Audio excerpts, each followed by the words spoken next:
Recognize that sound?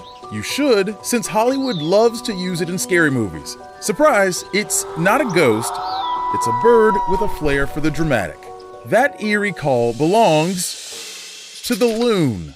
I was working at Isle Royal, a remote national park in Lake Superior. One night I was giving a loon program and a visitor walked into the visitor center and he goes, "Are you the Loon Ranger?" And I looked at him and I kind of was baffled. And he specified, "Oh, you're doing the program tonight." Well, yes, I guess that makes me the Loon Ranger. We've come to the right place. So what is with that loon call? Scientists have decoded 4 different calls that loons make: the yodel, the hoot, the wail, and the tremolo.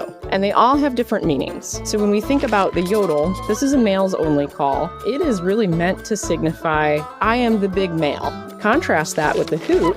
The hoot is a familial call. It's an intimate, one-on-one conversation. You know, it's the mom, mommy, mama, I need something kind of call. Or, hey kid, I got food for you, come here. But it's very close contact, it's very quiet. The wail is the one that's most commonly confused with the wolf call or the wolf howl. I've even made that mistake myself. So even rangers mix up this call with wolves. But it's that long, drawn out, almost mournful sounding call that they make. And it's a distance call. It's the, hey, where are you? Come here. And then the tremolo is a male-female call. It's one they both make trying to defend territory.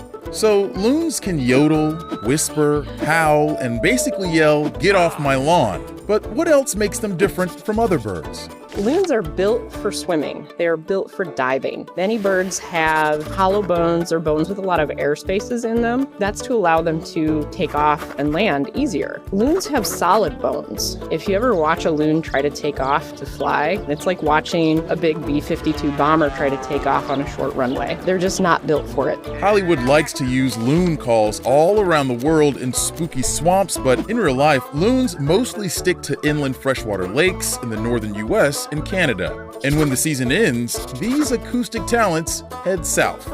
Loons can migrate anywhere from as short as 100 miles to several thousand. Loons in Michigan, where I'm at, are going to typically migrate down to the Gulf. And they're migrating at basically 600 miles a day before they need a rest. They're flapping the entire time. Talk about a workout. How do they decide where to nest anyway?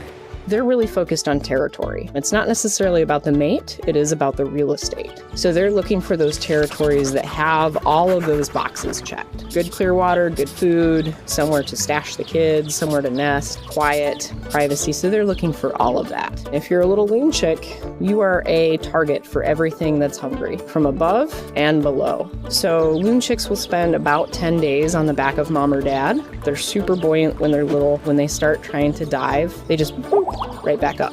These cute little quirks are also indicators of environmental health. Loons ultimately rely on healthy fish populations. Changes often suggest a damaged fishery. Numbers can reflect the ecological health of that entire space. Across the board in these northern states, we have seen a decline in nesting success. Tracking these changes helps scientists protect loons and the waters they depend on. When loons thrive, so do the lakes and everything that calls these bodies of water home. Next time you hear that iconic wail in a movie, remember, it's a loon stealing the scene, and the Loon Ranger has the receipts.